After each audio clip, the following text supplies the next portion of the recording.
Hello, this is your boy Adam Liu. Back with another episode of the COVID is Bad podcast. Very creative name, I know. This episode, I'm going to be talking about someone near and dear to my heart, an athlete who was on the Celtics last year before he was traded. His name is Kristaps Porzingis. So let me tell you a little bit about him. He was drafted pretty high to the New York Knicks. I don't remember exactly when. I think 5th overall. I remember the Knicks fans booing him as he was drafted. However, he proved them wrong pretty much right away. He became known as the Unicorn because of his unique skill set. He was 7'3". He could shoot threes. He was very athletic. He could block shots. He could post up. He could do a bunch of things. He dealt with injuries throughout his career, though. And this was always a big problem. And we'll get back to that later. The Celtics traded for him 2 years ago before the 2024 season. He helped us win a championship that same year. The reason I want to talk about him is last season, 2025. He misses the beginning of the season because of a quad injury or a calf strain or something like that. But then he missed an even more extended amount of time because of a mysterious illness. Like over a month, and they never named what this illness was. He just got sick, and then he wasn't playing games for a month, and no one knew why. But he came back eventually, and he played pretty well. He put up good numbers. He looked like the normal Porzingis that we all know and love. But then the playoffs came along, and for those who don't know, the playoffs are a much more stressful environment. Perhaps your heart rate goes up. More people are watching you on national TV every night, and he did not play well. He played terrible. He looked exhausted out there. If we show a side-by-side of the regular season versus the postseason numbers, you will see a stark difference. Did it have to do with this illness? Well, over the offseason, it came out that he has this condition known as POTS, P-O-T-S. I can't pronounce the whole. It's post something, but we just call it POTS, or the medical community calls it POTS. And it's interesting because it was never named what this mysterious illness was, but many have theorized, not just me, many have theorized that this mysterious illness is COVID. And there's a study that I will link to that there has been a higher incidence of POTS cases post-COVID pandemic. I'll link to it. It took a whole data set of before the pandemic and after, and there's higher incidence of POTS cases after the COVID pandemic. But what even is POTS?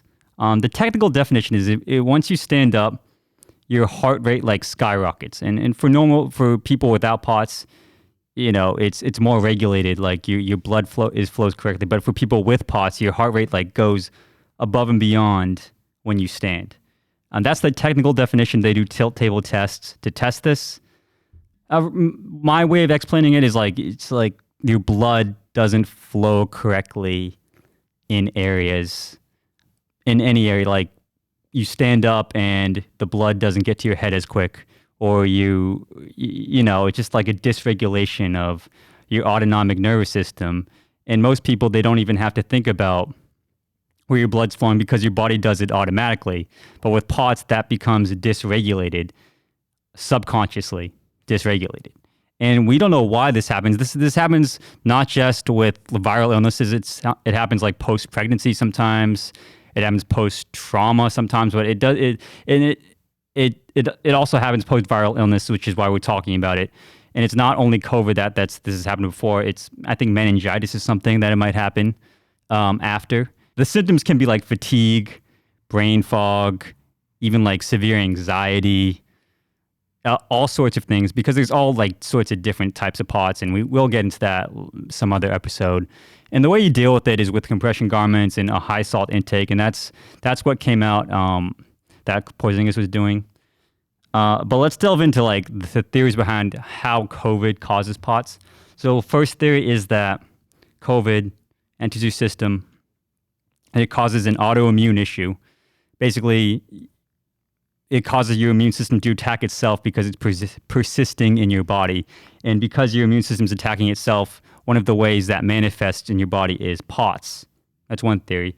The other theory is that COVID gets through to your nervous system or even your gut through the ACE receptor, and that causes the dysregulation in your nervous system, causing POTS. Either way, COVID causes a higher incidence of POTS. That's just objectively true, according to the data. But let's get back to Porzingis. Now it's last summer, last offseason, 2025. He posts on his IG story that he's feeling much better. He even plays in the EuroLeague and plays well. So everything's all in good. Even though I'm following this story kind of low key, and I know what's going on, and I know not everything's all good and dandy. The Celtics traded him to Atlanta because they needed to dump salary, and he's had lots of injury issues in the past, and perhaps because of the POTS thing. The season starts, and he's still missing games here and there because of POTS. And you read it on the injury reports. I had him on my fantasy team, and I was following it. So the issue is still persisting. And then later on in the season, he gets sick again, missing an even more extended amount of time. Maybe he got COVID again. Maybe he just got some other sickness, but it re-triggered POTS, and he had to sit out an even longer amount of time. He's playing again, but still missing time. And, he's still missing a lot of time. He still can't play every game. He's definitely not back to the conditioning that he once was before. Who knows why he was more susceptible to getting POTS? Maybe it's because, I know taller people struggle with it. Maybe it's because he had the injury history already, and that made him more susceptible. Who knows? And who knows if he'll ever get back to full health. There was a study, a 10-year retrospective analysis of pediatric POTS patients seen at Mayo Clinic, found that only 20% of patients fully recover. But it also said like 60% of patients get better, but there's no only 20% fully recover. So that's a little concerning, especially if COVID is causing a higher incidence of POTS in the population. So that means more people are living with a debilitating illness because of just catching a disease that everybody is catching. And the reason I talk about this whole ordeal, it just goes to show that even like the tip top of the crop, Kristaps Porzingis, he's an athlete. He's one of the most in shape people in the world, the top 1% of the top 1% of the in shape people in the world, a professional athlete who gets paid millions of dollars. But even he is vulnerable to the after effects of COVID.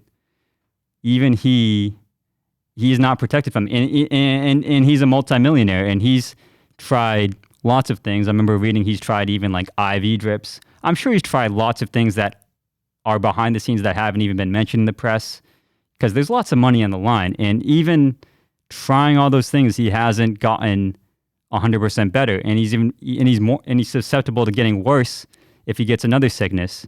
So it just goes to show that everybody's not protected from the after effects of COVID, and to protect yourself from getting COVID, because it's a bad thing to get. You don't want to get POTS. You don't want to get any debilitating after effects. And yeah, poor Porzingis. We pray for Mr. Kristaps Porzingis. Yeah, that shit sucks, man. Pray for Porzingis.